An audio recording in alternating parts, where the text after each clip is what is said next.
elle ou c'est pas elle? Ce monsieur-là, je dis oui ou je dis non. Qui est-il? Le Saint-Esprit est en train de te dire, à moins que tu n'aies été consolé de ton histoire, tu ne peux pas savoir je ne peux pas te conduire. Si Jésus disait, l'Esprit de Dieu viendra sur vous, il vous conduira, on va dire le Saint-Esprit simplement. Mais il dit, le consolateur, c'est-à-dire le Saint-Esprit vient, il te guérit pour pouvoir te conduire. Donc quelqu'un qui fait une prière, est-ce que c'est l'homme ou la femme de ma vie? Le Saint-Esprit dit, moi je ne réponds pas d'abord à cette question. Je m'en vais traiter avec le d'où tu viens, pour guérir ton passé avant de bâtir ton futur. Ah Jésus, c'est Ferdinand ou c'est Amien mon mari? Je dis, je ne suis pas à la question entre Ferdinand et Amien. Je suis en train de voir qu'est-ce qu'il y a dans ton âme, qu'est-ce qui ne va pas. Donc lorsque vous priez pour vous marier, ne commencez pas par prier, montre-moi la bonne personne. Surtout si elle tarde à se manifester. Tant que tu vas faire une prière qui n'est pas sage, il est fort probable que ton problème ne soit pas résolu. Tu te focalises sur le fruit de l'arbre au lieu de comprendre quelle est la racine qui produit ce genre de fruit. Le fruit, c'est qu'aujourd'hui tu es toujours seul. C'est que personne n'arrive à marcher avec toi et les gens avec qui tu marches, tu n'arrives pas à t'entendre avec eux. Ça c'est le fruit. Tu peux expliquer, il a fait ceci, il a fait cela, j'ai trouvé en lui ceci, j'ai trouvé en lui cela. Mais ça se répète trop dans ta vie. Ça se répète trop dans ta vie. C'est toujours le même type de genre de personnes. Tu rencontres toujours des personnes qui veulent avoir des relations avec toi. Quelle est cette histoire? D'où ça vient? Le problème n'est pas de chercher ces personnes toujours. Le problème est de cet esprit, éclaire-moi. Pourquoi? Parce qu'il y a des ténèbres sur ton tohu-bohu. Il y a des confusions. Tu as besoin de la lumière. La Bible dit si quelqu'un manque de sagesse, qu'il la demande. Comment avoir la sagesse? C'est le Saint-Esprit qui nous éclaire. Comment est-ce qu'il le fait? Lorsqu'on appelle la lumière, lorsqu'on lui demande humblement. La Bible dit de prier avec détermination. Montre-moi. Vous le faites cette prière pour le mariage, mais faites cette prière dans tous les problèmes que vous n'arrivez pas à résoudre. Pour savoir où vous allez partir, retournez dans votre histoire. Allez en arrière et laissez le Saint-Esprit éclairer et jouer son rôle de consolateur. Peux-tu encore prier avec moi sur ce point? Brinda soro brada glorianda rababa, rakatarianda raba soro brada glorianda rababi, shara brada glorianda rababrada slorianda rababa, braida slorianda rababa baba shakatarianda ra, rokatarianda raba soro brada narianda ba, brinda brada slo. Je te dis que Dieu va guérir ton âme, même des choses que tu ignores. Tu auras la révélation de où tu vas, du où tu vas. Ouvre les yeux. Ouvre les yeux.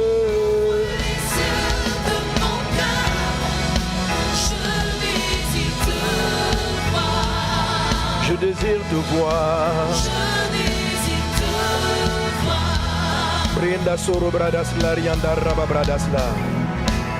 Et je termine avec ce point. Je vous ai dit on va beaucoup prier. Pendant que je parle, la puissance de Dieu est en train d'opérer. Je t'assure, dans le calme là, il y a des démons qui sont en train de partir. Voilà. La vérité c'est que tes yeux vont briller. Tu vas être beaucoup plus clair. Tu vas voir. Et très vite, très rapidement. Amen. Amen. Ton challenge de foyer sera résolu. Amen. Il faut que tu vois. Agar était en train de fuir quelque chose. Quand j'ai dit à ma fiancée, à celle que je vais marier, que je l'aimais, la première déclaration d'amour que je lui ai faite, c'était pas la bonne. C'est pourquoi Dieu m'avait dit, tu n'es pas prêt. C'était pas la bonne. C'était une déclaration d'amour de fuite. Et je vous dis, tellement je ne savais pas que je manquais d'amour, tellement je ne savais pas que j'étais en manque d'amour. Un jour, j'étais dans l'église en train de prier. Une soeur qui s'est approchée qui m'a dit simplement, vraiment frère Sanogo, je t'aime.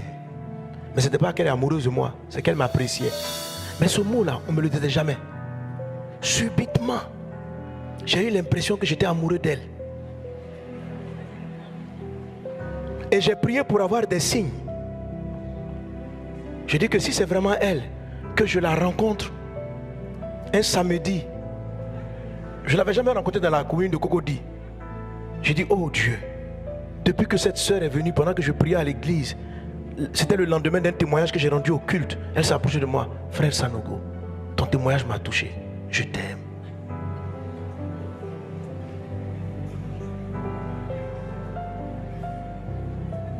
En même temps, je dis quelqu'un m'aime. Et je pensais à elle toute la nuit. Le lendemain matin. Et j'ai dit, Dieu, si c'est la femme de ma vie, montre-la moi. Que demain samedi, pendant que je serai à l'évangélisation, que je la rencontre.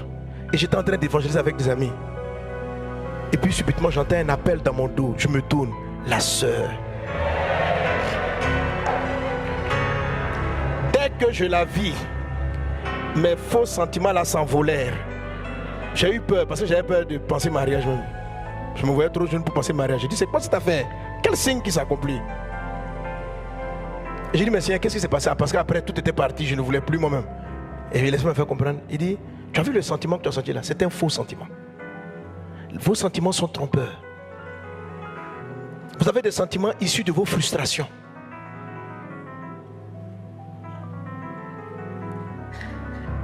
Amen. Si tu aimais trop ta maman, tes sentiments font que tu vas vouloir te marier avec ta maman.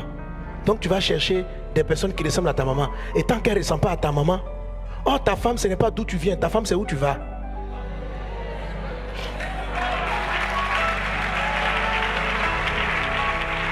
Amen. Alléluia. Maman m'adorloté. Maman, il y a des filles aussi, leur papa c'est leur héros. Leur papa c'est leur champion. Et inconsciemment, leur cœur a fini par s'attacher. Donc si tu n'es pas comme leur papa, elles ne peuvent pas te voir. Mais c'est le d'où tu viens. C'est pas le où tu vas. Bon là au moins quand tu as eu un bon papa, au moins tu n'es pas en train de fuir. C'est déjà une bonne chose. Est-ce qu'on est ensemble? Mais le plus souvent c'est ce qui s'est passé en mode cauchemar. Ça vous donne des sentiments tronqués. Ça vous donne des sentiments faux. Si vous avez subi le rejet, quelqu'un qui a l'air de vous apprécier, de dire que vous êtes belle, vous pouvez devenir folle amoureuse de lui. Or, les dragueurs et les séducteurs savent dire ça.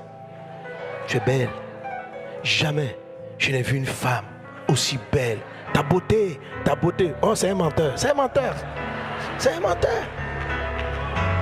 Alors quand tu entends ça, oh, un homme qui sait m'apprécier. Oh, Dieu te pose la question, d'où viens-tu? Alors tu vas te rendre compte que tu viens d'une famille où on ne t'appréciait pas. Tu viens d'une famille qui a connu le rejet. Ça veut dire que ton âme est susceptible de s'attacher à toute personne qui sait t'apprécier. Or, celui qui s'est apprécié n'est pas forcément l'homme de ton futur. Tu dois aller faire la paix. Dis Seigneur, quel est le problème? Alors ça va entraîner de nombreuses sœurs qui tombent dans l'impudicité. Dès l'instant où quelqu'un les apprécie énormément. Parce qu'il s'est dit, je vais te laisser. Si on ne dort pas ensemble, dormons. Parce que qui sait m'apprécier si ce n'est que toi? Tu peux aimer à la passion une telle personne. Tu peux sentir de la profonde tristesse, connaître des gourmets terribles. Et tu vas aller de personne en personne tout simplement parce que tu ne prends pas le temps de répondre à la question de l'ange. D'où viens-tu? D'où viens-tu? Alors quand vous allez rencontrer quelqu'un avec qui vous voulez marier, vos premières causeries, il faut pas dire quel est ton rêve dans la vie. Ça c'est où il s'en va. L'ange ne va pas dire où vas-tu avant d'où viens-tu. Parlez de votre histoire. En mode relax quoi. Ça va? Parle-moi de toi, de ta famille. Ah, j'étais comme ça. Nanana. Donc, vos premiers rendez-vous là, c'est d'où viens-tu? C'est pas quels sont tes projets. Toi, dans la vie, que veux-tu faire? Moi, je veux construire. Je veux. Oh, on a les mêmes rêves. Oh, nos rêves. Ma fille, ça c'est où il s'en va. Mais d'où il vient? D'où il vient? Le d'où il vient veut qu'il ne va pas arriver où il s'en va. Souvent quand les gens réfléchissent, ils réfléchissent à voir si leurs projets sont commun, si on peut mettre les projets ensemble, quelle est la vision que tu vois? Moi dans la vie, je veux 3 enfants.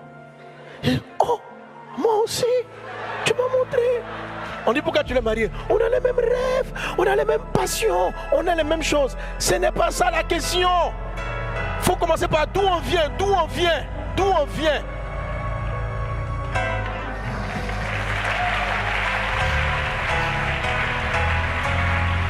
Le background de celui avec qui tu es déterminera là où il va t'amener. Jésus a dit, je suis dans le vrai parce que je sais d'où je viens et je sais où je vais. Le où je vais arrive après. Pas le d'où je viens. Alléluia. Donc dans le livre là, j'ai dit ça au coach. Première question à poser, c'est pas écrivez vos projets, c'est écrivez votre histoire. C'est pas écrivez vos projets, c'est pas où vous partez, c'est d'où vous venez. C'est pas quels sont vos projets dans la vie, c'est quelle est votre histoire. Quelles sont vos histoires? Alléluia. Alors si tu as quelqu'un qui est là, tu dis quelle est ton histoire? Je ne veux pas en parler. Quelle est ton histoire? Je ne veux pas en parler. D'où tu viens? Je ne veux pas en parler. Pourquoi tu veux savoir? Pourquoi tu veux savoir? Ma fille, il faut fuir.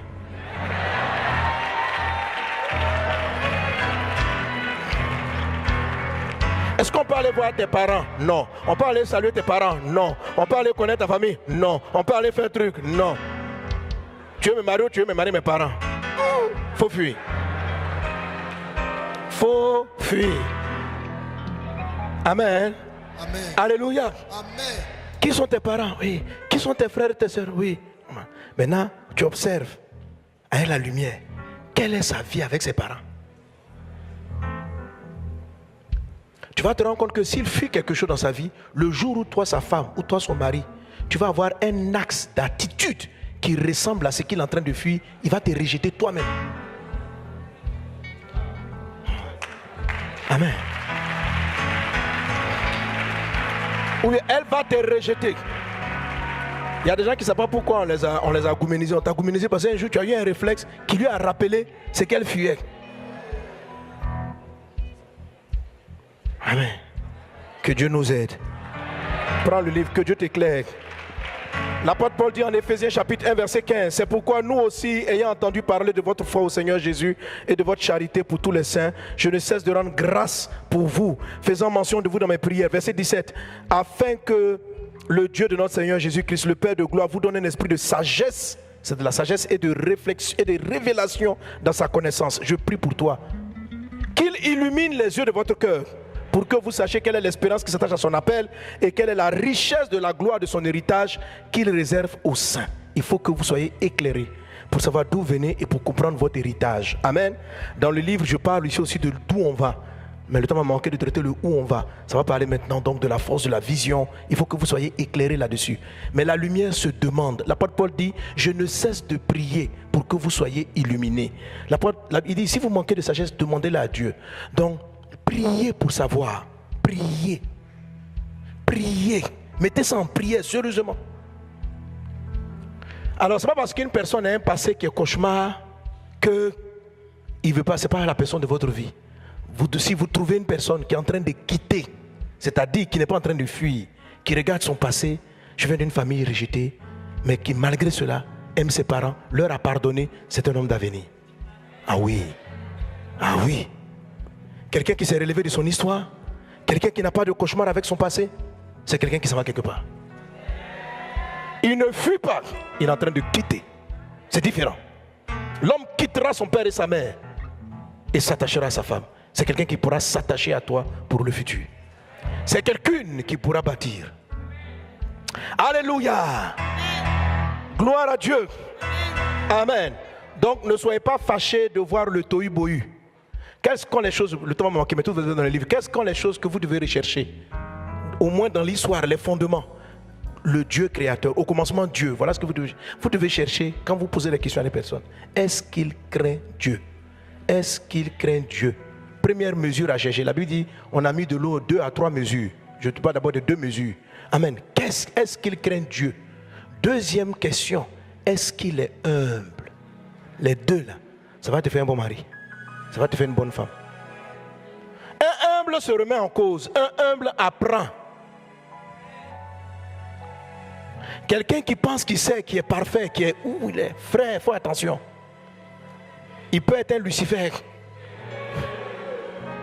La Bible dit que Lucifer a été créé parfait dès sa naissance, jusqu'à ce que la violence soit trouvée. Quelqu'un qui est trop bien, qui est trop excellent, est dangereux.